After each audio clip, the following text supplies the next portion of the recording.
Maybe I need to warm you up. Yeah, what are we going to talk about today? Probably how it is that we met, and it wasn't really the natural flow that you'd want to see to get into a relationship. I got the impression of you of being very needy or obsessive. I fucking hated that you had to go away on. I was like, this man he's not over his ex. I remember the first date, I was talking about my ex for an hour and a half. For me, it showed you're not healed.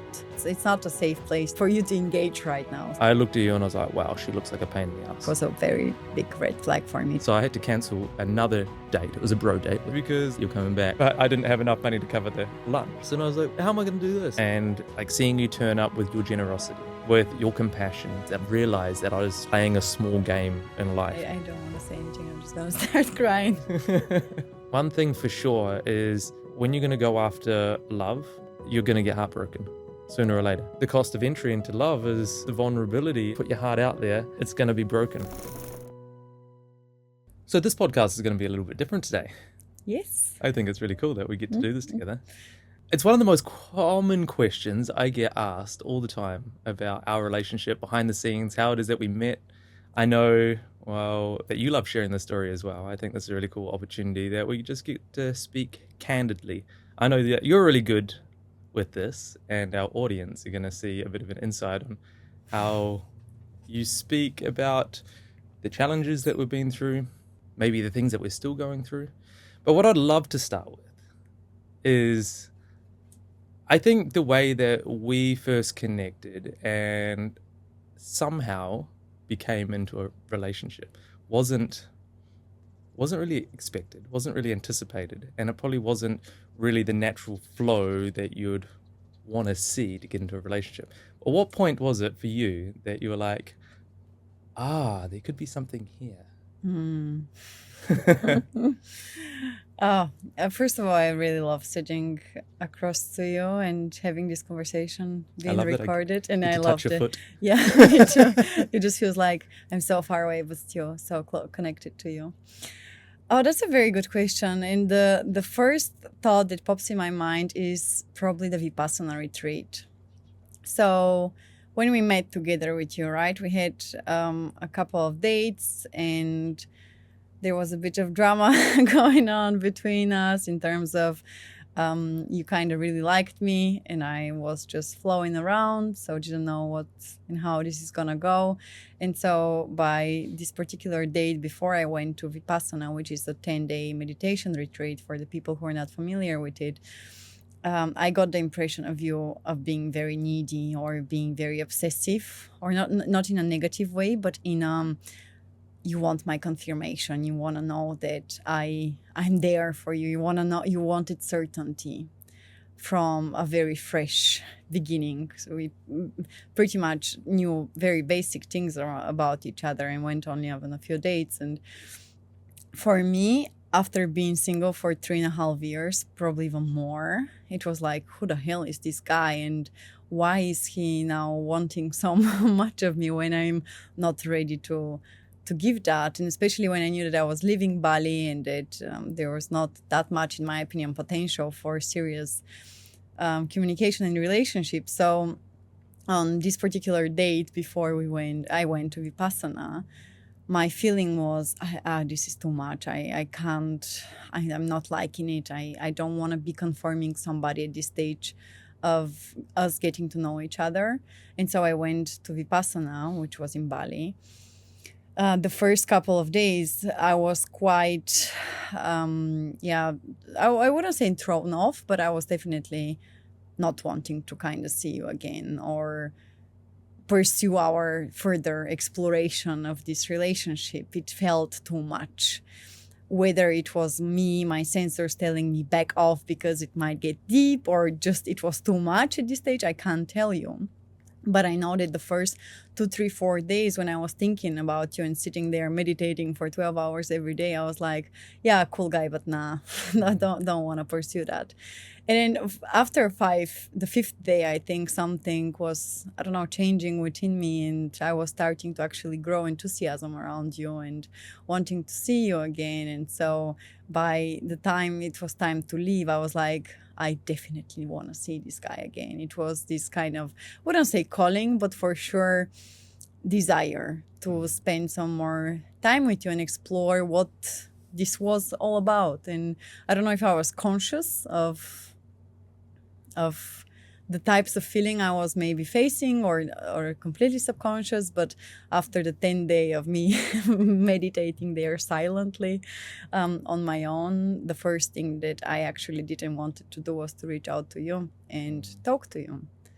And so I think that was the moment where I realized, okay, there might be something more that my soul or whoever there inside is sensing towards you, that I, as Luiza, doesn't see it.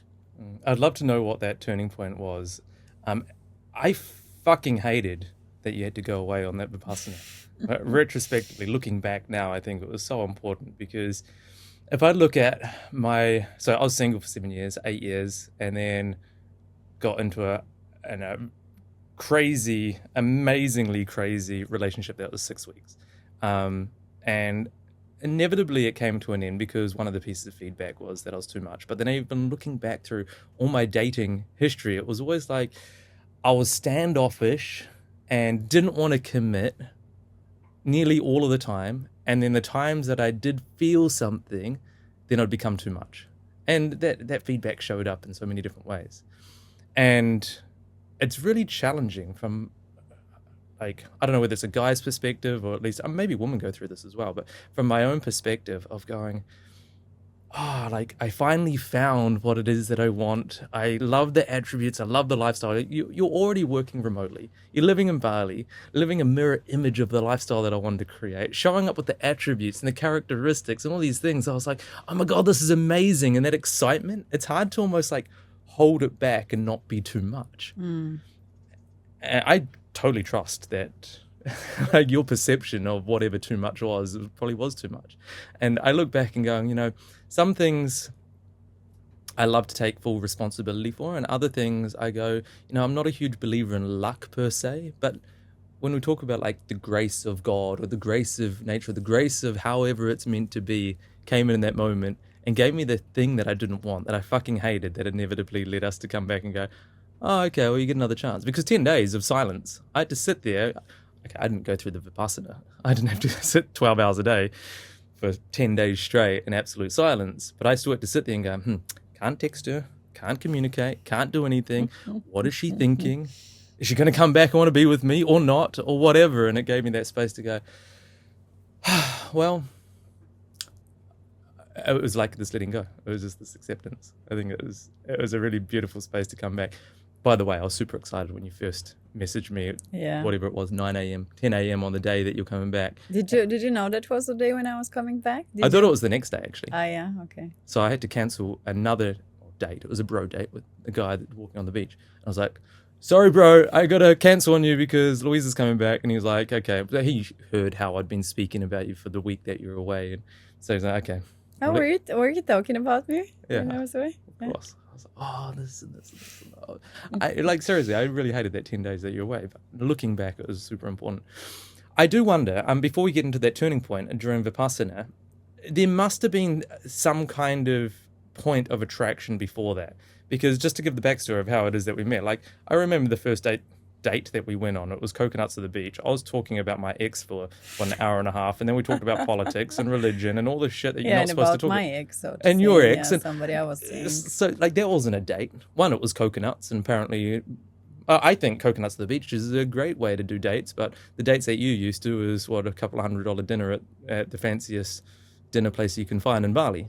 So I'm not sure that you saw it as a date, and I don't think anyone would probably see it as a date if they're listening to the conversation. No, it was more of, we go to the same gym, we see each other super often, we kind of have common background, let's catch up. That's how, at least my perception was of it. So between then and then that moment during Vipassana, because something must have changed, something must have connected, there must have been a spark to go from, just some guy at the gym to, there's a point that maybe I'd like to make out with him, something more. I think when I think about back to our first date or our first meetup, just as you said, the conversations we were having, they were so not appropriate for a first date. So I just thought we kind of automatically friend zone each other. You, me, you.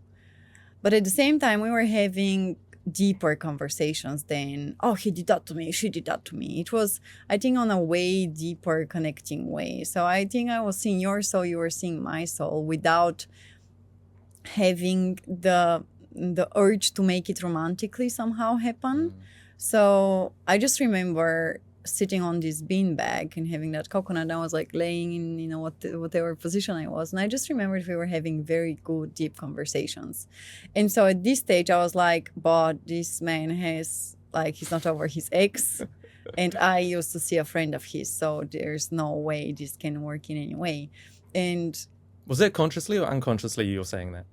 Well, just the fact that you were talking about your ex that much was a very big red flag for me to begin with. And even though I didn't have any anticipation towards you, because I don't know, I just didn't have any thoughts around it. Just when you spoke about your previous relationship that much, for me it showed you're not healed.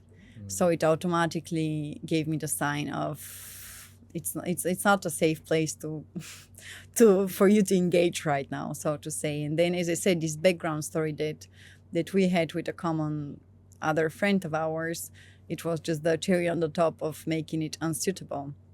And yet still we had great conversation, and I could feel that we could relate to each other, and we're interested in each other and personality wise and so on.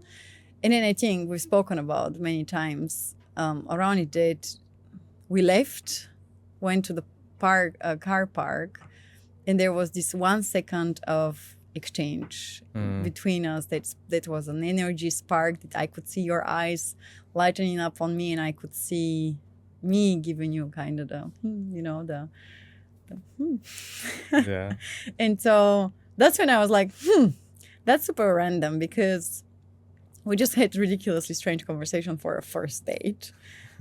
And yet there's still some kind of spark going between, even though it was not appropriate. You know how the like this was an absolutely not a first date I would ever have in my life, ever. And there was still something going on. So I think subconsciously somehow you always say it's the energy. I think that somehow on a way deeper level that we were not aware of, things were connecting. Our souls were already saying and checking out. I think for me, a lot of it was what I mentioned before, is letting go of just going, well, fuck it, it's going to be what it's going to be. I think the perception's probably correct that no, maybe the perception's valid that I hadn't got over my ex, but I feel like I absolutely had, and that's why I could speak about it so freely. I didn't really see it as a date either, so it just felt like I can share. But the reason why I shared so much is because you're really good at asking questions. And I think this is why you're awesome at having a podcast and the feedback that you get. Yeah. I always love it when we're out social situations, or you get curious about someone and you're like, all right, question. Can I ask you a question? I'm like, oh, here we go. And you ask a question, and everyone's like, oh, did she really ask that? But like, what really stood out to me, and I remember asking him, like, have you ever studied coaching or like personal development or something? And you laughed, kind of scoffed, and go, coaching? Who needs fucking coaching? Still to this day, I believe that you're going to become a coach one day. Now it's officially recorded here. So I've called it. I've been calling it since that first date, because what I really loved about the conversation that we had is that I would say something, and rather you responding to what it is that I just said, you'd respond to the next level up, which would advance the conversation. And hence why I put the onus on you as much as myself of the way that we led into the depths of probably things that weren't appropriate. But I think what's really important about this, and especially when it comes to dating and coming into relationships and showing up, is like, rather than showing up as who you're expected to be, or the performance of showing this version that you think that is going to be likable, it's just kind of like showing up with the real, showing up with the vulnerable, showing up with where it is that you're at. And, in the moment, it may not have been attractive, but got back to the car park, switched the scene, and I remember that glance that you gave me, that flash. It was a moment, and I missed it. Like, it was like the kiss me now look, and I'm sure the guys, well, it probably happens for girls as well. Yeah, well, I knew you caught it. Yeah, we caught it, but then I hesitated on it, and I missed it. And, like, you can't go back and go, oh, okay, I'll take it now. Like, those few moments later.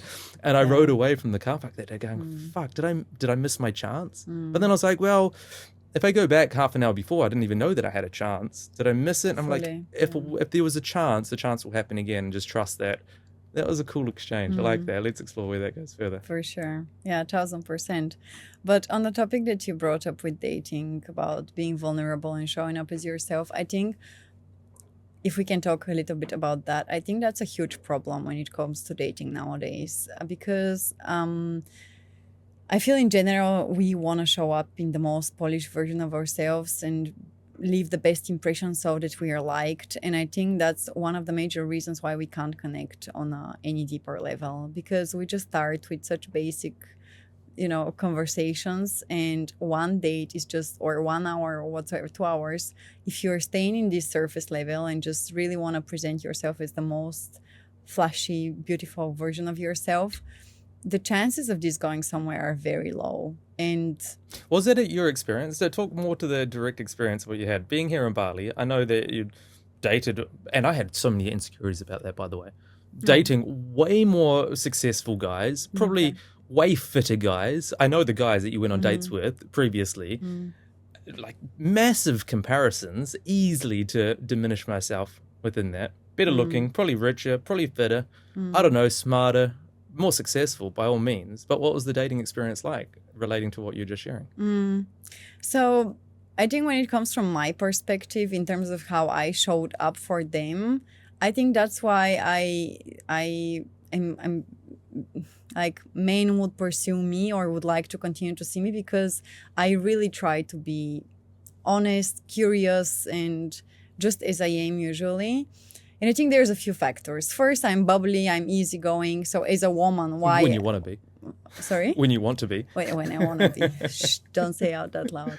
But so as a woman, what I would do or how I was to date particular type of men, it would be just be easygoing, be bubbly, be myself with the energy, and just bring this curiosity. And so when I'm by default already curious about the person who's standing against me, then it was not difficult for me to give the spotlight for the man. And so I don't say that as a tactic or as anything, but people who are very successful or very, they have made it in certain areas of life and stuff, they do like talking about themselves and their achievements. So it was not hard for me to intrigue somebody who might have been more fit, more successful, whatsoever than you, just because when I give them the spotlight and ask all the questions, they always felt seen, heard, or like the best, or the queen, the king, or whatsoever.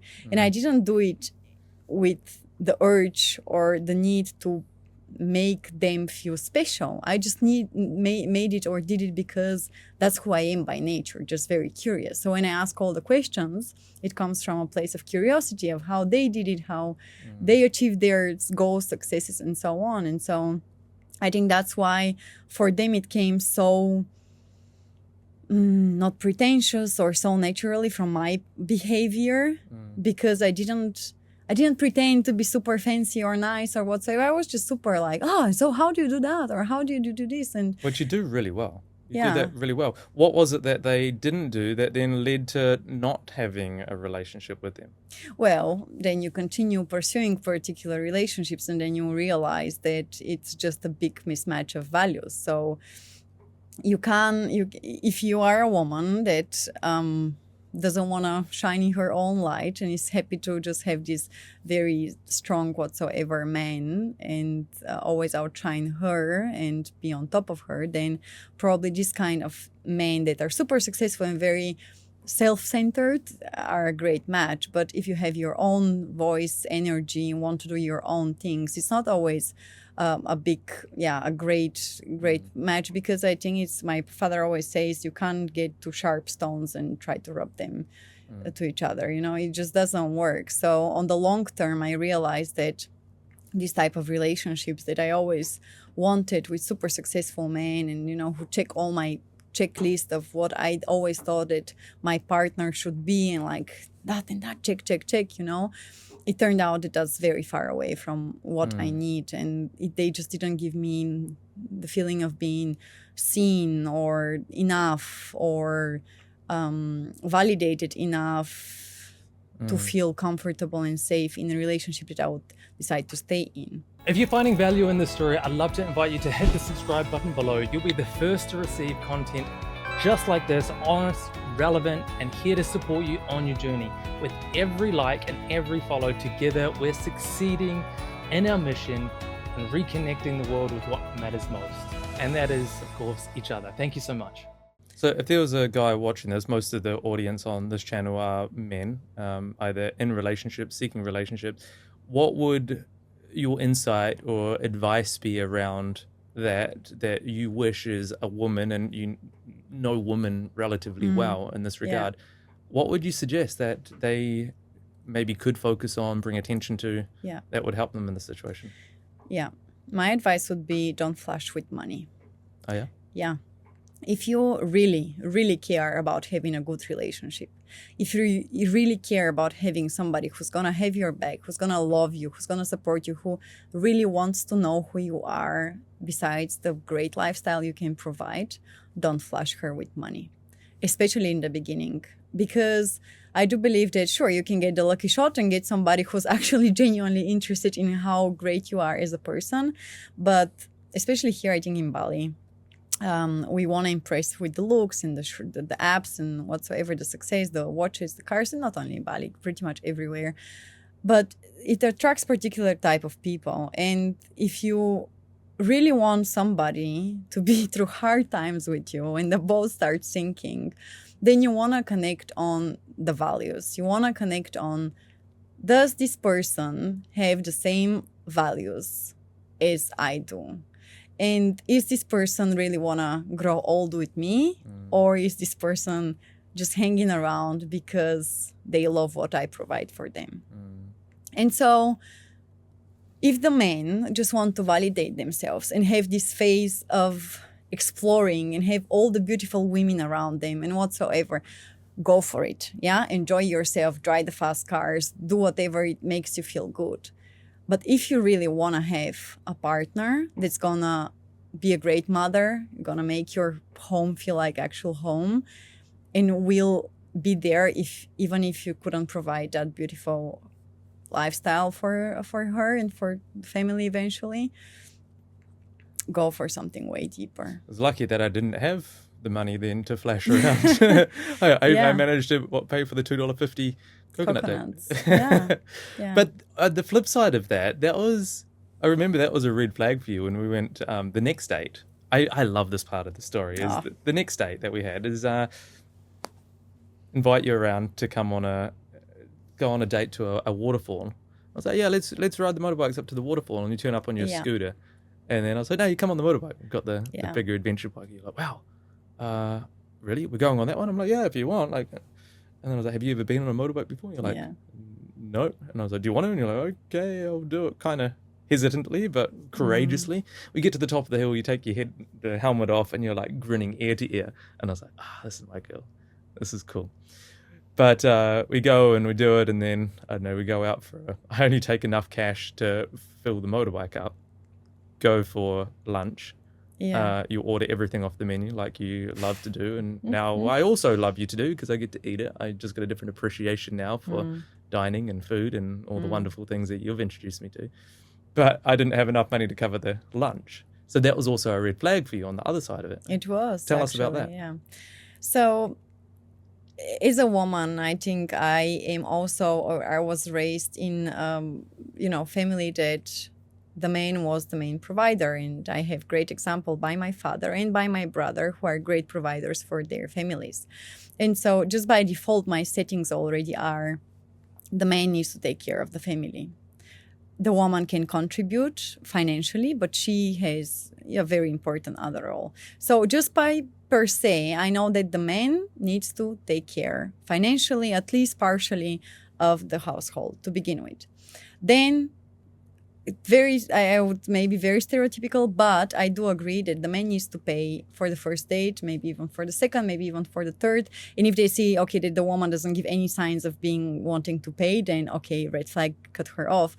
But for me, it's just out of the principle. You don't want to feel as a woman, speaking only from my perspective, taken care of. You want to know that the person who you're choosing to spend your time with is thinking about you being taken care. And in this case would be even paying for a lunch, paying for a breakfast, whatsoever. So she's fed, she's happy, she's being supported in the current situation. So it's just the basics for me to begin with. Why would I require or expect a man to pay for when he invites me on a date? The other aspect, however, is just in general generosity. For me, generosity is a huge factor.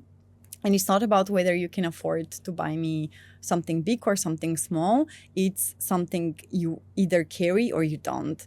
And there's a lot of rich men who are still not generous at all. They're like, I don't know what the word is in English, but just very, don't want to spend their money on anything surrounded or about their family, women whatsoever. So for me, generosity is just extremely important because it shows your readiness or desire to be supportive and be willing to invest your resources, not only in money, just in general, be thoughts, be time to your partner. And so a lunch or a dinner or a gift just shows for me that this person really wants to provide for me in any way, with, as I said, spend the time with me, share your thoughts, give me the feedback, give your money on me, shows that, okay, I am serious here, I'm serious about this person. And it's more of a long-term trait that I would look in a man. So are you generous in general? Because if you're not, this would mean that potentially you won't be generous towards our kids. Education, sports, hobbies, whatsoever, because you might perceive it as bullshit. So if I tell you, yeah, but no, this is important for me and I really want you to support it whatsoever, it costs that much. And then you say, okay, I understand that, here you are. That would represent for me that the man can take care of me because he's generous. And not because I want to be stealing his money, just because I look long-term of the environment I want to be in general, and having enough resources for the future as well. I think it's a really good point that you're making, because going back to that whole thing of paying for an expensive dinner can look like generosity, but it's not. It's just paying for something that you're expecting in exchange, right? For sure. Versus the generosity of the time, the attention, the love, whatever it is, to give just for the sake of giving it because you enjoyed the experience or you're just happy to be there. I think that's what was different, because neither of our first dates were expensive. I paid for the first one, which was $2.50. The next one was still only like $10 at a warung in Bali, but I kind of messed up the calculation of how much fuel we needed. Yeah, well, it is a trait. I think that with you in particular, money wasn't your strength in general, especially when washed we up met. Bali coach, right? Yeah, washed up Bali coach. So I think it was not your strength, and you had just a different relationship than I'm used to having with money. Yet you were generous with many other things, with your even curiosity, with your desire to spend time with me, and so on and so on. So even if there's a red flag around something, or yellow, or orange, whatsoever, which was this lunch situation, I had other feelings that were giving me other green flags, and so sure, there are some non-negotiables that are not okay and that I don't tolerate, but let's say that this particular situation or money factor was not as high up ranked as other things. It's like, question mark, find out more. We'll go on another day. Kinda. And even though in the beginning it was still, I think one of the biggest challenges of our relationship, this financial topic, because you are definitely raised in another way. You were brought up with different values around money. I saw it when we visited your mom, and we are just raised and taught very, very different approaches with money. And so I think it was a big challenge. But for me, it didn't matter how much money you had. For me, it mattered whether you have the ambition and the driver to want to make money. And if I didn't see that to begin with, we wouldn't have been together. Well, it's something we continue to work on together.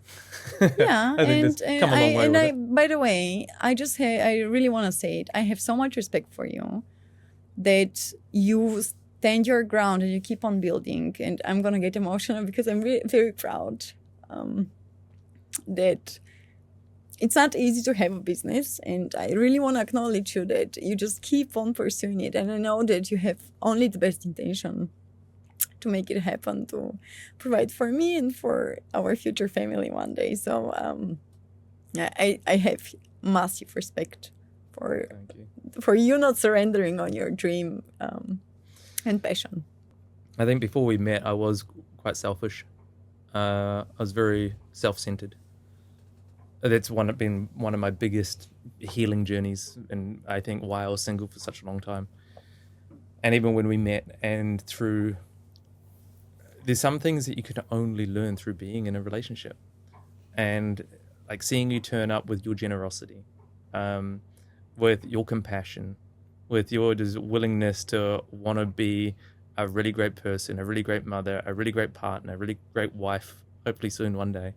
All of these things that you brought just enabled me to go, wow, like there's so much room, there's so much potential for me to grow into being a man.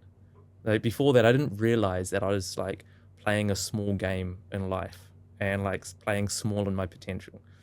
I never really had the demonstration of what it could mean to be a really great male role model, like a man in the world, to provide, to serve, to protect, like to earn the money and do that. I think societal conditioning now going like this whole 50-50 thing and like the way that I was brought up, I think it's bullshit. I don't think it's healthy. And so there was a massive jump. I talk about this at the men's circle on Saturdays that we go to, and I share it with the guys, and I feel like this fire igniting within me that I'm like, yes, I want to be that the man now.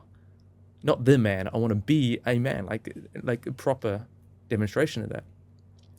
And I think I've got a long way to go, but it's a massive upgrade of feeling like, okay, this is what graduating from a boy means, or like, the adolescence in life. Okay, I'm 37, but I feel like I'm still like in adolescence and going into becoming what it means to be a man. And a lot of that comes from the emotional maturity of being able to hold that for ourselves first, and then going, now how do we do it with someone else? That's reflecting back, and hence why I probably was wanting to be too much, and then wanting to pull away, and then feeling like, you're wanting to take from me, and all these different insecurities that came up, but having that reflected back and going, I got to stay. And I know that I don't know whether you say it's a fine line, but like, I know that brings up a whole lot of stuff within you, and then trying to navigate that together of going, this is important enough for us both to overcome these challenges. And I don't think those challenges will ever finish. I hope they don't ever finish, because I've got a belief that if you're not growing together, well, then you're going to be growing apart. And so I really want to say thank you. I love that, that brings up the emotionality within you, and that you can demonstrate that it's still something that I feel within me of how far it's coming within me to be able to step into that space, and that we get to do this together. Yeah, I don't want to say anything. I'm just going to start crying. Yeah, I don't know. I just love, I love our relationship, and I love so many things around it. And I do know that you carry characteristics that, or have developed through the work you've put in yourself, that you've developed characteristics that are not very typical for men in terms of emotional maturity and, understanding actually how to behave towards their partners and, listen and not having to fix everything, resolve everything. So even though there might be some disbalances, let's say on the financial part, when you have such a huge level to support me through different challenges, it kind of balances out, and it doesn't matter, because I know that if I look back, the man that had the resources didn't have the emotional intelligence or maturity, and then the other way around. And I know that you can have it all, it just takes time. And so what your journey was to focus on becoming, more connected to yourself, actually not being a numb robot or just making money, but be actual human being regardless of your gender. And I really respect that, because I think that many men choose to go the opposite direction, just numb themselves to the success, and then ask themselves why their life sucks or their relationship sucks. And yeah, it's it's pulling from different sides. So I think with patience and with love and as I said, when you see the drivers, everything is possible. You just need to stay on it. I feel super privileged and super happy, super grateful that I have made a lot of money in the past and then realized that wasn't it. And for whatever reason, I snapped out of that and saw the light quicker than maybe what many guys or a lot of guys would see. And then go, okay, well, that's not it. And to go the other direction. And it was a pretty hard road to come back in touch with emotions. And there's so much work still to do by all means. But come back to that and going, making money is not that hard in the scale of things. I think it's way more courageous to go after going what's really truly important, and like the relationship that we get to have and the experiences that we live out. Like I'm already living far in excess of what I could have ever dreamt of, and so now we get to keep doing it better. And my current mission now is to go, all right, well, let's graduate from this bachelor lifestyle. I could live a really great life with the income that I got, but it might be a bit more tight if we start having, or when we start having a family, if I don't start providing at a higher level. Because I think like the world that we live in here in Bali, we get everything taken care of in such an easy way. But what about it when we go and live somewhere more expensive with 3 kids and we need 2 nannies and a cleaner and everything else, so we still don't have to do the basic necessities. I don't even want you like doing the ironing and the laundry and the housework. I'm not even great at that. Why would you want me to do it? Like I don't believe in having a housewife. I'd rather enjoy my wife and all the shared interests and passions in what we've got. So, well, fuck, I got to earn some more money so we can pay someone else to do that stuff and enjoy the trips and the travels. Yeah, I think that's also kind of my major idea and goal, that we don't have to sacrifice all our time to take care of all the basic things that just cost so much time, like these daily tasks that you just mentioned. They just cost so much time. And so that's usually my perception what kind of breaks the relationships often, especially after children. So I really don't want to have a life where I feel miserable because I have to be laundering and ironing stuff forever to take care of my children, and then have zero time for you and then neglect you. Because I think at the end of the day, after the kids are gone, because they will be one day, we're gonna stay with each other. And sure, it might happen that we don't align anymore with each other and paths might separate, but I want to make sure that we've put all the effort that we could to still build a relationship after the kids and not because of them. And so, yeah, my financial goals are just for us to have comfort life where we can outsource whatever doesn't belong in our daily schedule, so we can still make it as a couple, because I love spending time with you as well. It's my favorite thing on the planet Earth. So favorite thing with my favorite person. Yeah. Well, you spoke about values before, and you were single for 3.5 years before we got together. Yes, I was.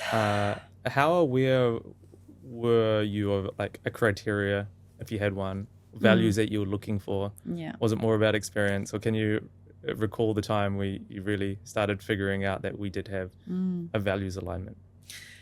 Yeah. So after getting out of my previous relationship, which was another 3.5 years, I think, and he, by the way, was also out of all the criteria I've ever created, just because obviously what I was pursuing was not what I was needing. However, yet still after that relationship, I had my criteria, or I would call it more of a checklist that was, okay, he needs to be successful, he needs to be that, he needs to be a provider, he needs to do, it was more, it had nothing to do with traits per se of like how I want to feel or how he makes me feel, or it was more this, okay, the typical basic level of, funny, whatsoever. But I didn't have a clear list. I just knew that he needed to be more ambitious and driven than I was. That was kind of my main factor, because I always have perceived myself as somebody who, if I want to do something, I'll find a way to make it. That's a high benchmark.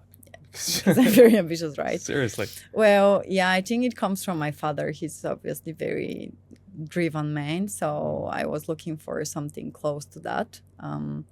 And then for me, it would resemble, or it would represent itself in a more successful business.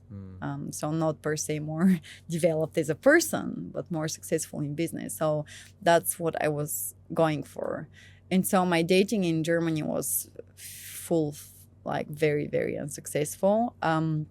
Just because I think there especially, the way you meet people is super transactional, and everybody's looking to check as I did, just whatever criteria on the basic superficial level, and just go on to the next one. So I didn't actually meet deeply people on a level that I would want it to. And so when I came to Bali and moved here, I started dating for sure men that were way more mature and way more maybe, I don't know, more suitable for me, yet they were still very, very far away from what I actually needed. So they were checking my superficial criteria list on success, looks, health, but on how I was feeling in their space was so far away. And I think the more I dated them, because I didn't date one and then, not working, the more I dated them, the more I realized that I'm just getting more and more further away from who I actually thought was my ideal partner. Because I didn't meet men who were literally checking out my boxes, and they were not it. So where did that leave you? Did you go and consciously figure out what it is that you want? Or did we meet and then start figuring it out? No, exactly. So that's what I wanted to say. So then I met you, and the way I felt with you was everything that I want to feel in a relationship. Just the way I was, if we say that we can just sit in a cloud and feel comfortable, then you are that. You are my cloud. And with you, I realized that it has nothing to do with boxes. It has nothing to do with does he have a bachelor, master, successful business, 100 figures now. I actually realized that it has way much more to do with the way you feel. And so with you, I think for the first time I realized how far away or how off I was with my checklist. I love that you bring that up and you share that. This is the first time that you shared that with me. Anyone that's listening going, oh, maybe I planted that seed, because I think that's the biggest realization that I had. I talk about a lot in other podcasts, and I think that's the biggest feedback that I give to guys is going, stop going back to your checklist of tick boxes and ask the question, how do you want to feel in a relationship? And so I discovered that shortly before we met. And I love that through me having figured that out and standing for that and really paying attention to that, somehow that rubbed off. I was an unconscious demonstration for you, or maybe, I don't know, I was creating that space for you to step into, or however it was. And now I think we live a lot of our lives by looking at what the criteria is through experiential value rather than a tick box exercise, like where do we choose to live next, and how is it that we want to show up, or the way that we design our trips, or the places that we stay, and all of that. I think it's very cool. Well, I think that when we are told on how to look for a partner by parents, family, or whatsoever, we are told, he needs to have all these external things, right? He needs to have car, apartment, job, whatsoever. Kind of reminds me of the conversation with your father when we first met. Yeah, exactly, exactly. And to be fully fair, they probably still don't see what I see in you, right? They can't. Of course they can, but they would try to, as alpha males, me and my brother, they would probably try to measure it with your financial success or just in general success, right? And so if I start telling them about how I feel whatsoever, I don't think they can. They'll be like, not being able to really connect. But as a woman, I think all we crave is just really to be understood, and I think it's super hard a man to understand what a woman goes through on a daily basis, just because of our biology, whatever you wanna put it. So actually being heard and seen and validated as a woman by their partner, not dismissed, disrespected, and overspoken or just ignored, or whatever you're complaining about is invalid.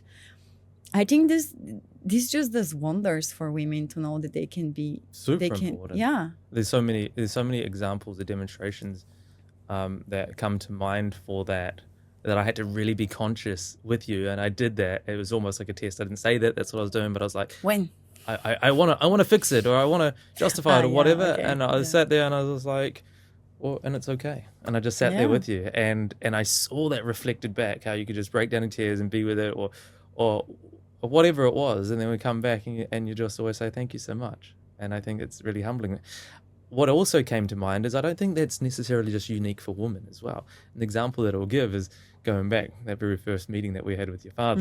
That's true, yeah. Bulgarian father. Oh, that was a big one. Drinking lots of red wine. And rakia. Rakia as well. The fireplace turned up to 150 degrees Celsius. Seriously, yeah. In the middle of winter. Close to the middle of winter in Bulgaria. Yeah. And I knew that I was going for the Bulgarian hazing from a military father. Yeah, exactly. That's what I wanted to add, that he's not just a father, he's a military father, yeah. Big hands too, by the way. Big muscle. Picks up lots of sticks, apparently. Yeah. But going into that, and I knew what I was going in for, and I was like, okay, fuck, this is going to be hard. He's going to ask me how much money I'm earning, what my job is. So, coach earning no money, is not Christian, and what was the other criteria? There's no apartment. I don't own any apartments. I was like, fuck, how am I going to win? Yeah. How am I going to do this? And I was like, well, what does my training say? Just be there, be present with the conversation. And I think you did a great job. And you assume I did. And translating it, well, I assume, because we got the message across. But, answering the questions, not in necessarily the way that he's asking them, but answering them in a way that I think made me human, maybe. I don't know but I remember however the conversation went, I didn't have to say, okay, I'm a coach earning this much money. When he asked me what I did, I was like, I talked about the values, what my mission is, what I really want to share with the world. And why you were helping men. And why I was helping men.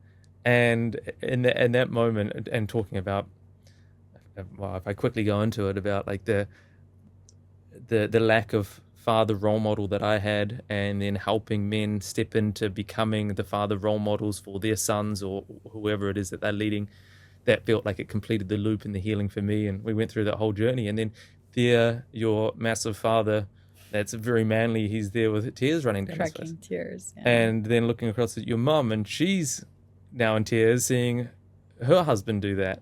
And it didn't matter about the money, the apartments, the religion, or whatever it was. And I was like, I look across at you and you're in tears, and I'm thinking, I think we got through. I think this is it. Because I think passed the exam. I passed the exam. I was like, that was hard after all the alcohol and the heat and everything else. And I was like, okay, it was a long hazing process. But it just goes to show, like, connecting on a deeper level than the superficial. And I think in that moment, he felt understood. He felt. I think he felt seen. He felt seen, and because understood. he could relate to the story you shared about your father, and he obviously reflected on his father, that he perceived him not to be very loving and supportive and whatsoever. So you kind of hit the spot also for him with your story, and I think that was the moment when he realized, okay, we are made from the same ingredient, we're made from the same, so it doesn't matter the rest. And I think it was your entry point in the household. I think it was a lucky entry point. I don't know whether it was lucky, whether it was just you being as you are, or it was very strategic one. I didn't necessarily plan that. Like, I don't think I could have ever planned that. I just had to show up, and I just knew that I had to show up as me. Yeah, that's true. Just like the same conversation as when we first connected, we first met, and I was like, well, it's either going to work or it's not, and we'll cross that bridge of whatever's going to come next.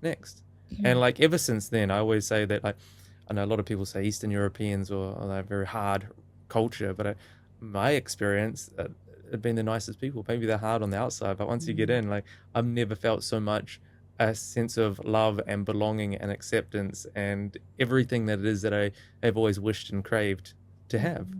And that's why I love going back and visiting your family and being in Bulgaria. And you're like, always, oh, are you sure you want to go back? I love it. Like, I go in there. I don't understand a word. Still. You leave me there for a week and we're having to use Google Translate awkwardly, massively awkwardly.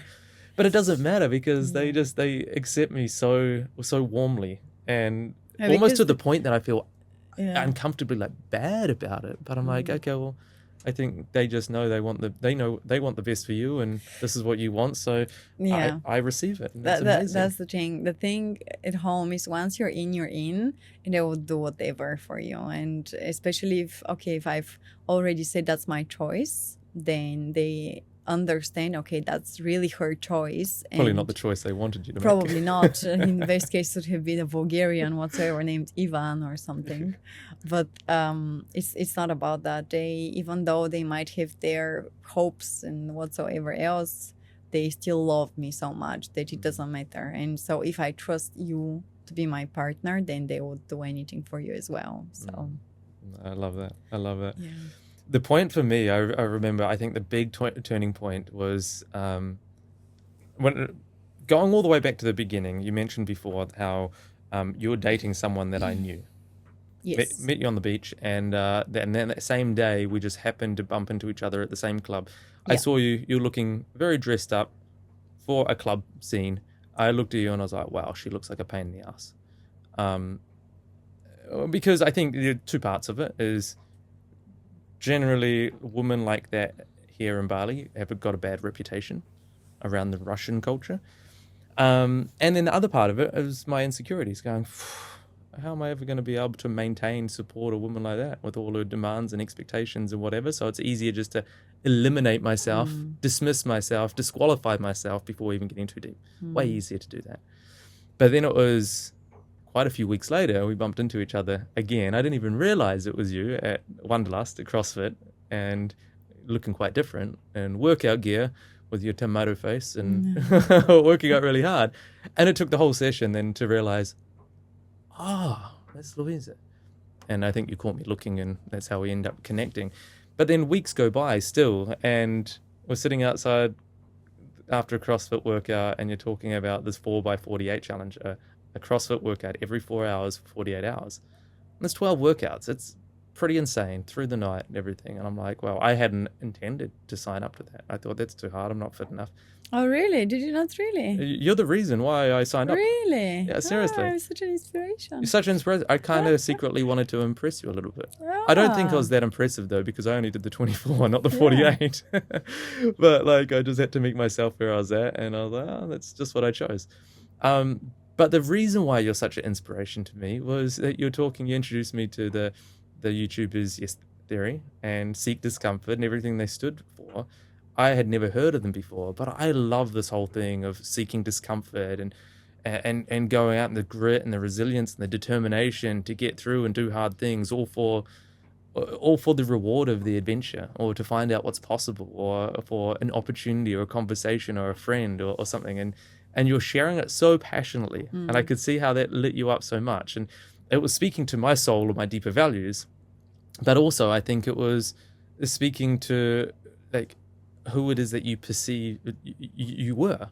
Like, it was a demonstration of what it is that you stood for. And I was like, I found that really attractive. At that stage, I didn't see you as like this sexually attractive person. I was happy being single after a breakup, and I was just me doing me, and it was amazing. And also, actually, at that Wanderlust workout, 2 o'clock in the morning after 4 o'clock. 4 o'clock in the morning after some really hard workouts, I was there with another girl. So I was probably shouldn't be trying to hit on this girl while I'm dating another girl, and that's a story for another time. Yeah. But I think that just goes to show, like, it was from that I was like, I wasn't looking to tick boxes. I was looking for those values. And I think that's where this really deeper value match came from. I think that was the first time people always ask where we met. I always jokingly say, well, it was at the ice bath at Wanderlust. I was watching you get into this really cold water, and I'm thinking, that looks miserable. But you're the demonstration of doing hard shit, showing up to the challenge. And the more that I've got to know you and see you and what it is that you do, that's a huge inspiration to me. Thank you so much. Yeah, I think that when we were having these kind of conversations or around what was moving me, you just showed also great interest. You're like, tell me more. So you came also out of curiosity. And you usually, as a woman, know when a man comes towards you for with whatever intention. We can just feel it in our gut. We know the energy that comes in, when somebody's very direct and comes into your private sphere and has this overpowering energy, versus when you have somebody who comes and has this nice energy around them. Like, you don't feel threatened in whatever way. You just feel safe. So that was what I was getting from you ever since these kind of first conversations we had.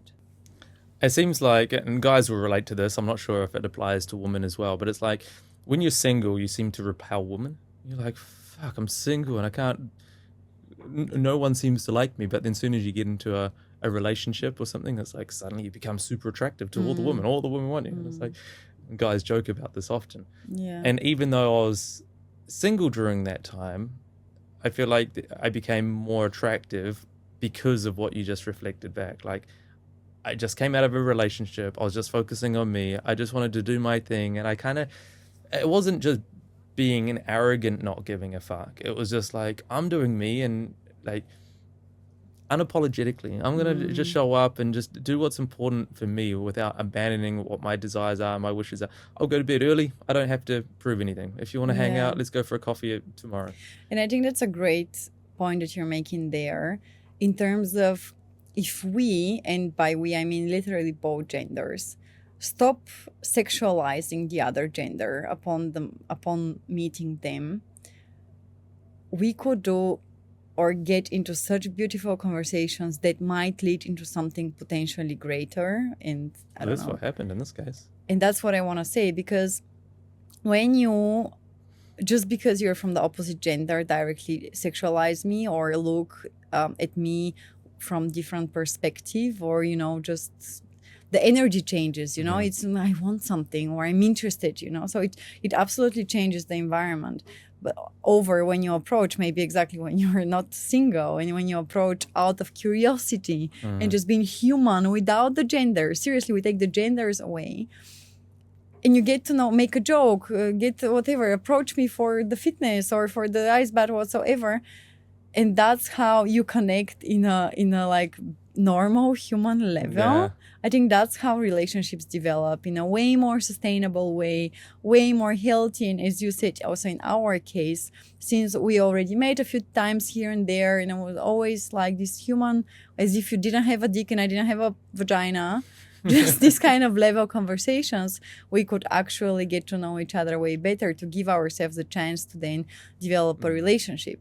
But then when you're on the road or in the gym or at work whatsoever, and you automatically look at the other gender and think, oh, she could be potential, everybody could be potential, I think you just change how you show up just by default, which hinders you and me and whoever else to not be perceived in a more normal way. And so, for example, since I am bubbly whatsoever and social when I want to be, and I approach guys just out of being human, sure, they might get it in the wrong way, but since I didn't sexualize them in any matter, it's super easy for me to enter to come in the door. And I think the same for the opposite way. If a man approaches me with making a stupid joke or whatever, no intention, nothing, I think he has a way better chance to end up on a date just because he didn't try to get me from the door to the legs, this kind of thing. I think I'm a good example of that, and I think it's something that you've had to come to terms with as well, that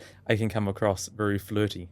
Yeah, me too. Yeah, I know. We are both a bit of because and I'm thinking about the time at the gym in Razlok in Bulgaria, chatting to the girl behind the bar, and I kind of looking at me like, you're flirting with the girl at the bar right in front of me. You were having like 20 minutes of conversation also. I'm like, okay, now I understand you're curious, but that's enough now. So there is a time limit to it? 20 minutes. Oh, 20, okay.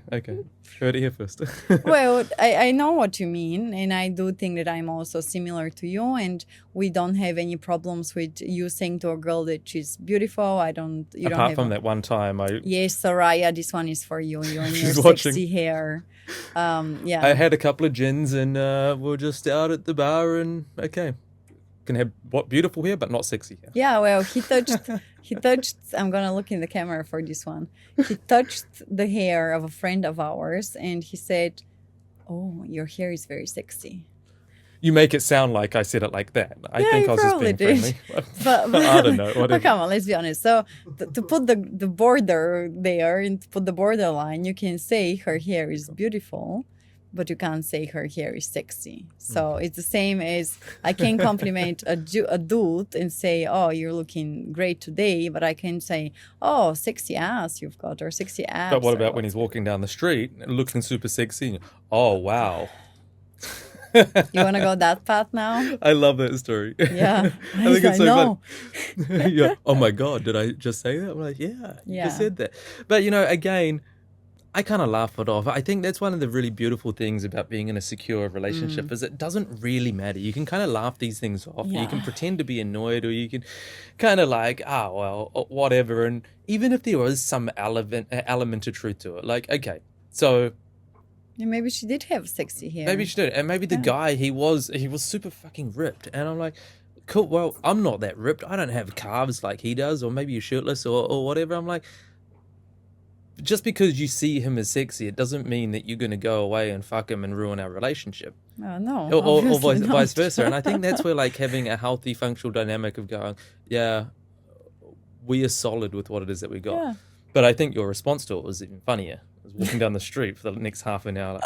Like, look, baby, look at that ass. How good is that ass? As if you're trying to make up for it. So I get permission to look at asses. Well, you do have the permission to look at asses. I don't stop you from that. But I was on a guilt trip. Yeah. I think it's funny, but like, it's a great demonstration of that. Yeah, but I do love of that as well about our relationship, that there's for sure there will be some kind of insecurity if one of us gets into complimenting too much somebody else, right? It probably wouldn't feel amazing at some stage, sure. But I do love about our relationship that I feel so secure when you're around women and spend time with them and compliment them and whatsoever, because I know that regardless of the conversations you have, you're going to come to me and tell me I'm beautiful and how much you love me and how much I mean to you, and you show it to me with your actions. And I think the same goes for you, that regardless of how much shredded people are around me in the gym, that at the end of the day, I love you for your heart and for who you are and how we are together over your abs, back, chest meat, or whatsoever. So, yeah, that's true. And so, sure. My chest meat not doing so good. I think looks are important. And I 100% stay behind it, that you do need to be attracted to your partner. Oh, for sure. But the heart and how you feel with that person is just as, if not more important, on the long term. Yeah, for sure. It just occurred to me, where we're sitting right now is where we had that conversation. Yeah. Like here. Looks very different. So there's a podcast studio now, and for the viewers, you can't see behind the scenes of where we are. But this used to be back in, when was it? 2022. This is an open rooftop, and we're surrounded by rice fields. Now it's enclosed. It's a podcast studio, and the rice fields are all built out with buildings, and it's not as nice as what it used to be with the sunsets and everything else. Did you want to share the story of what happened here? Or should I share it? Do you want to talk about it? I don't know. I think it's an important part of the conversation. So maybe I'll share the context. When we first met, I was dating, happened to be another Eastern European woman that grew up in or lived in Austria. Yeah. You're an Eastern European, sort of grew up, developed in Germany. Similar traits. She was a bit older than me, you're a bit younger. She was super successful, and you're successful in a different way. So it was kind of opposite ends of the spectrum in different ways. It was amazing to be in a relationship, or like, I don't even want to say relationship. We dated a few times, and then we dated a few times, and then you both disappeared. She went back to the Philippines, and you went on the Vipassana. And you're both really great potentials and fulfilling. Really great. Really, okay, they weren't like that, but like one here. Really great potentials, and what it is that I was seeking in a relationship and the way that I wanted to feel. And the hard thing was.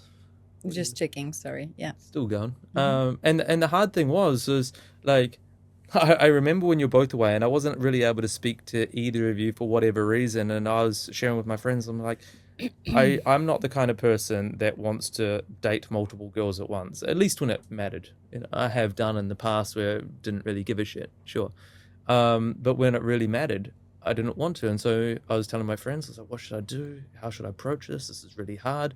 And they're all laughing like, what a great problem to have. This is amazing. I can't even find one girl. Now you've got two girls that you love or that you really, really like and you want to be in a relationship with. I was like, no, that's not making fun. This is hard. I even called my mum and I was like, if she didn't have it, no one had answers for me.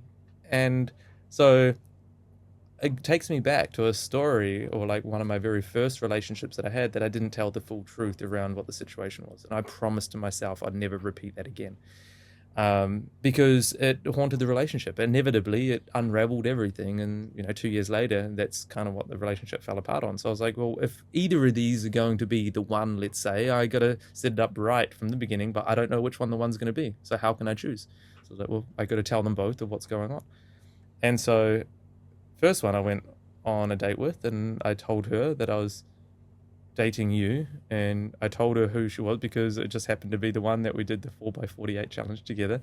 So she already knew who you were, and she's like, and her response, like, it's a really scary thing to do, really, really uncomfortable thing to do, because it meant that I was risking either or both. Like, the fear was losing the potential with either of you. And I was like, well, if that happens, so be it. And it's how it's meant to be. So I had to do it and pick up the courage, and I did it. And so her response was thank you so much for sharing. Like, I wish more guys had this open honesty. She'd just come out of a long-term relationship breakup, so she wasn't even really expecting a massively committed relationship anyway. And she was like, okay, well, cool, we can keep dating or continuing on. I was like, wow, didn't expect that. That's amazing. It was fucking awesome. I'm honest, and I still get to keep what I had. And then the next night, I meet you sitting right here. Here. The beanbag's right here. But it was way worse. I was sitting there, and I knew I had to have this conversation, but how do you bring that conversation into someone that you're seeing? Like, by the way, I'm seeing someone else, and, like... I was wondering what you think about what do you think about that? Like, I don't know, like, in my mind, like, at best, it kind of ruins the conversation, and like, if you're having a great conversation, you don't want to ruin it, right? No. But not really. Well, anyway, I didn't have the courage. I think you called it out. What was it? What was it that you said? Well, I had. First of all, I had a gut feeling that you were with somebody else on the day before, just because. Firstly, you usually respond very promptly, especially back in the days when we were just starting to Not chat. so much anymore. Yeah, exactly. You leave me on scene for 3 hours. Jokes aside. But you were responding very promptly. And so you were always there. So to say, for me, every message I would send you response ASAP. That was the first thing that was different that previous night, that Monday night, that you were not responding promptly. And then... when you were responding with lots of mistakes, which was also very untypical for you. So good insights for the guys, by the way. Here, this is the detail of attention women have. Yeah, for sure. I can confirm that 2,000% of all my girlfriends. That's how we function, right? And so I already had my gut feeling telling me something is off. Yet since we were not like fully committed or so deep in this relationship, I couldn't say anything, or I just waited for the next day to happen and didn't hold any bad feeling towards you whatsoever, because it was not right either. I don't know what the reality is. Maybe you were just out whatsoever. So when we met up that evening, so I already knew my gut feeling was telling me something, but at the same time, I don't know why we were sitting having the most random conversations, and we were sitting here. And I thought of one particular situation of this 4x48 challenge when I saw you. We just had spoken to each other, and then I was leaving, putting my helmet on and stuff. So you couldn't see me from where you were, but I saw you hugging this particular girl. And so I don't know how 1 plus 1 ended being 2 indeed. But I was just sitting here in the beanbags, and I was like, I'm just going to ask him about this girl, whether he was dating her. And so we were sitting here and I just said, by the way, were you seeing XYZ back in the days? And you're like, okay, holy shit, the conversation was opened. Damn. So, because it happened to be the same girl. So the same girl that they asked happened to be the person you were the previous day as well. And that you were obviously having the doubts whether you want to, continue getting to know her or getting to know me. And so the moment I said that and you just responded, you're like, well, there's something that I really want to talk to you about. And I think that's how you opened the conversation. What happened for you in that moment? Well, I think at this stage, I mean, a few days ago or like weeks ago, I had told, expectations around how we're going to end up or what's going to happen between us. But I think this was different because even though there was no expectations, knowing that you're dating somebody else, me knowing that person, it just made it personal, it just made it not okay. So I pretty much told you, well, even though I told you no expectations, well, expectations are on, and my expectations are that you can't see other girls. You either choose me or not choose me, because I can't come and see you when I know you're not seeing only me. Do you think it would have been okay in your mind if I was seeing another girl, I just didn't mention it? What does it mean, okay? For sure well, because not. You're saying no expectations, you're just dating, and like what you don't know doesn't hurt. Yeah, well, probably, exactly. If I didn't know, it wouldn't hurt. But when I knew, and I was aware, as I said, of who that person was as well, it's not about the pain.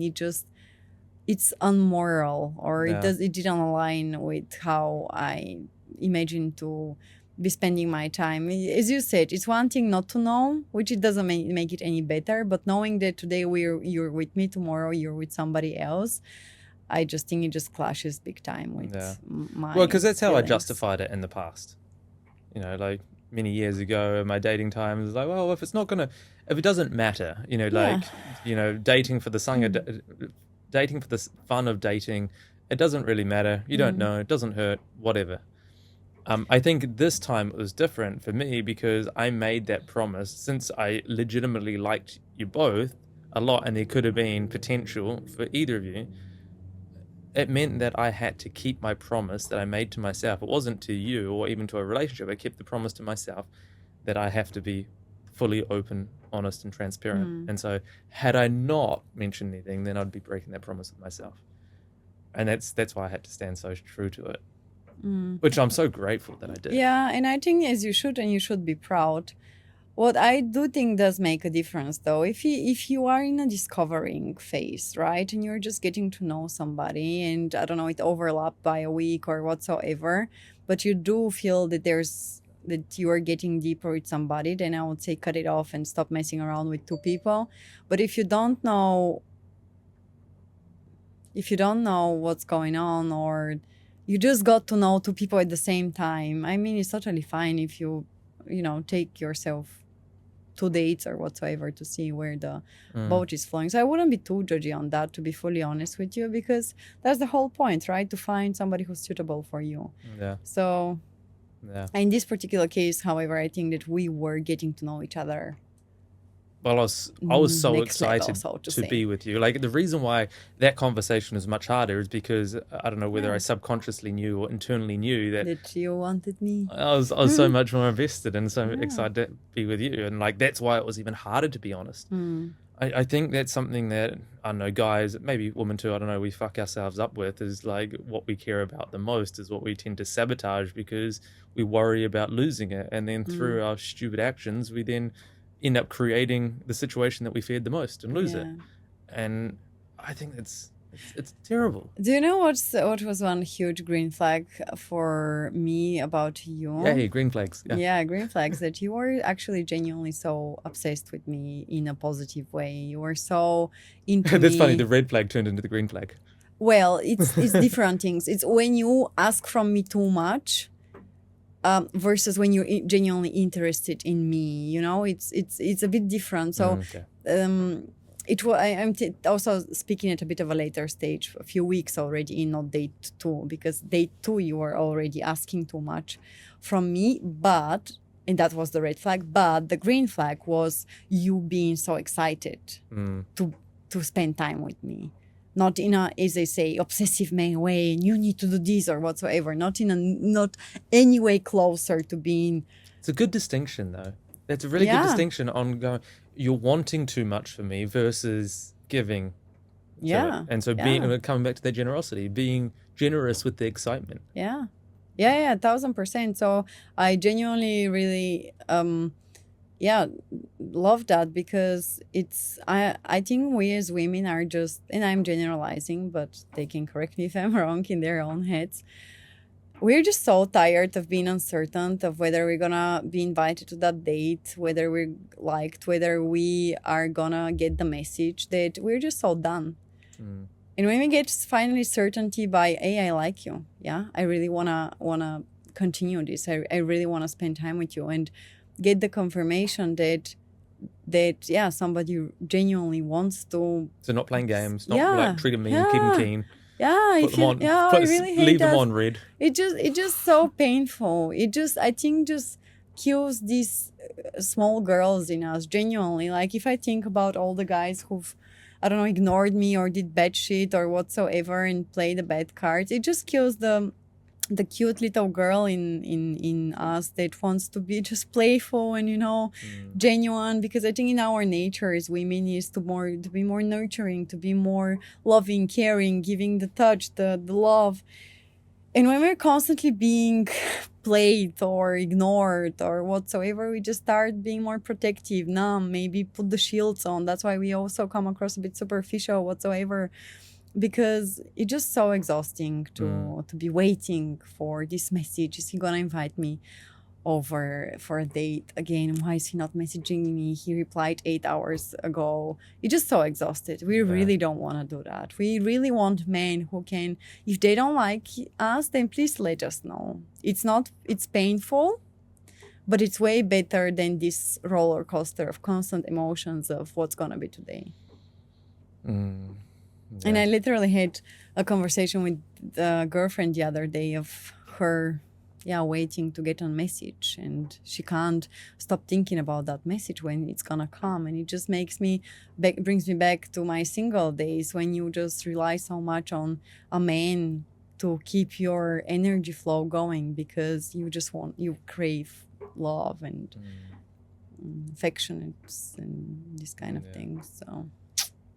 Yeah, closing the loop on the conversation that we had here, and that comes back to that point, was when I was forced into that conversation, I had to tell you where I was the night before.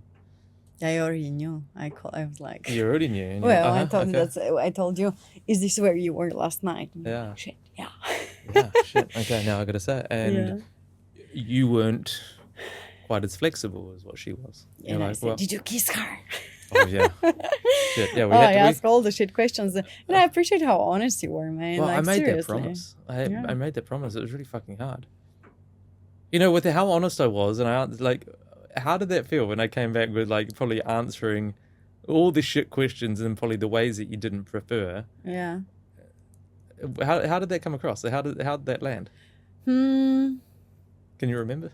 To be honest, I can't remember anymore, but I remember the feeling of me being like, I definitely was not grateful for your honesty. Like, we have to remove that out of the table. I think you're so caught by other feelings that are running through your mind, like, how dare you are, whatsoever. Normal. Yeah, I would say also normal. But I was like, I think in my mind, I was like, oh, pick man. Like, that's it. I'm either me or I'm gone. That's what you said. Yeah, that was kind of the whole emotion I could now, when I tune in back in the situation here, I was like, you can't have it all. Yeah, you can't have it both ways. Yeah, no, you have to choose. Make your decision, which was a really hard decision. I didn't think I was going to be able to decide then.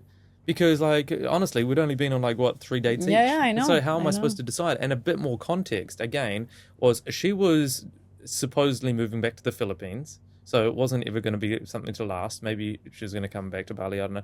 And you were leaving in 4 weeks. 4 weeks. Yeah. Back to Bulgaria with no promise of coming back. So how was I supposed to choose? I was like, well, do I choose Like they were both kind of shit options. Yeah.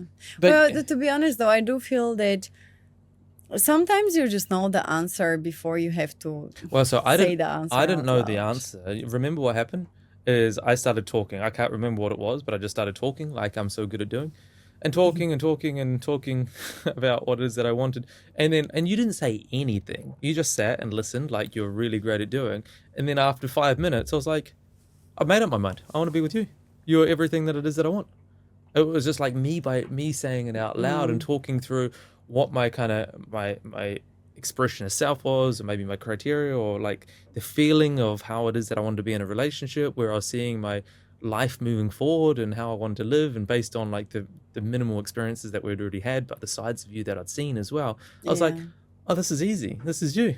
I've chosen. And in that moment, I was so happy, so excited. I felt so light and so free, because this question that would be like, it was a burden that I'd been carrying with me for like, I don't know, 10 days, 2 weeks at least, going, oh, fuck, how am I going to choose? In that moment, it took I don't know whether it took 5 minutes or it might have been just like that. I was done. I just had to justify it to myself out loud. And I was like, okay, here it is. And, you know, like from that moment, and what I really love about making a decision is once a decision's made, I never questioned it. I never looked back. I was all in 100% from that day. I don't know whether you even knew that. I was 100% all in from that day. I've never gone out looking for or at other girls. I've never, like in a time of an argument or a time when things aren't going well, wondered if I made the right decision. Like when we had to show up, and you know, I think this is where my generosity started building. I'm like, well, if we're going to be together, like I got to be the person that we're in it together. So like put the other shit aside, that short term, this is the long term. And be the person, show up, like this is us together. And right from that day, it's always been that way. To be honest, I kind of feel like I know that, because I've never had a question mark around your commitment to me, ever. I always knew that you are committed to our relationship. I never felt insecure, whether you're double guessing it, questioning it, or wanting to leave it or whatsoever. Never. I think I've asked you once whether there was a moment where you thought that it was too hard, or you want. No, I asked you whether there was a moment ever in our relationship when you thought that you would break up or something. I asked you something in that picture, and you said not break up, but you're like, she's been such a pain in the ass. Is it worth it and stuff? I think it was relatively the beginning of the relationship. I can't recall now the exact moment, but I have never felt... thought of breaking up, but going, she's a pain in the ass. How long is this going to last for? Probably something along those lines. I think it's a really important piece to acknowledge, though. It takes a lot of courage and takes a lot of vulnerability. This is what I admire and acknowledge myself for in that moment, is making that decision. Because it's like the burn the boats scenario. Like when you go all in on that decision and go, this is it, and you burn the boats, there's no going back. You've got really no control over how it's gonna go. And like one thing for sure is when you're gonna go after love, you're gonna get heartbroken sooner or later, because the relationship's gonna end sooner or later. No, don't say that. It has to. You know, like that's the future that it holds, and like it's so sad to think about, and it's heartbreaking. I don't want to talk about that. put it somewhere else. But I think it's a really important piece, because that's the price when we're talking about the price of entry is embarrassment into like success. I think the cost of entry into love is the vulnerability and the knowingness that you go all in, you put your heart out there, and it's going to be broken in one way or another. And it's okay. And then just trusting yourself that you're going to be able to handle it, that you can piece it back together when that does happen. And all you can do is hope that it doesn't come sooner than what is natural. You better work on your woo page, yeah? You can't die before me. I can't die before you. Well, no. Statistically speaking, being the man, and you never know nowadays. How many years we got apart? 8. 8 years. Yeah. Well, go do some more workouts. Whoop says that I'm 8.2 years younger than my chronological age. Yeah, so you're 39, 20. Oh, you're the same age as I am. Technically, I'm the same age as you, but how much younger are you on your... I'm only 3 years younger, so I'm only 26. So biologically, we've only got a 3-year difference. You see? Great. So great, okay. I'm aiming for 10 years younger. Takes a lot of hard work. Yeah. What other stories would you like to share? I don't know. How are we going with time? That's an hour and a half already. Yeah, I feel like we haven't even started talking. Maybe we need to do a follow-up series. Because I think that the challenges, I think we spoke a lot about how we believed it or trusted in the relationship and how we knew and what signals we were looking for. But I don't think we actually delved into, for example, the challenges that came afterwards, when we moved to Europe, to Spain, financially, visa-wise, and that how... traveled for 2.5 years together. Yeah, and I think that it's super easy for us just to talk about how it's now and how it's to begin with, because the beginning, obviously, we can remember clearly because it was so exciting, but we've been through so much. And I think that what we've been through in between reflects even more how we've grown together and have grown the relationship. So I think what we spoke about is absolutely beautiful and essential, yet the foundations we've put together were within the first probably 1 year of the relationship. So not that, but when we moved out from Bali. Yeah. Well, let's come back and have that conversation. Yeah, I would love to. I had a very enjoyable time with you here. And we get to go and have more times after. Oh, so good. Yay. Thank you. Thank you, baby. I'm going to call you baby now. Thank you very much for, sharing open honestly, and I hope that our story touches a few hearts here and there to go out and be vulnerable and seek the love they deserve. Yeah. And give the love they want to give.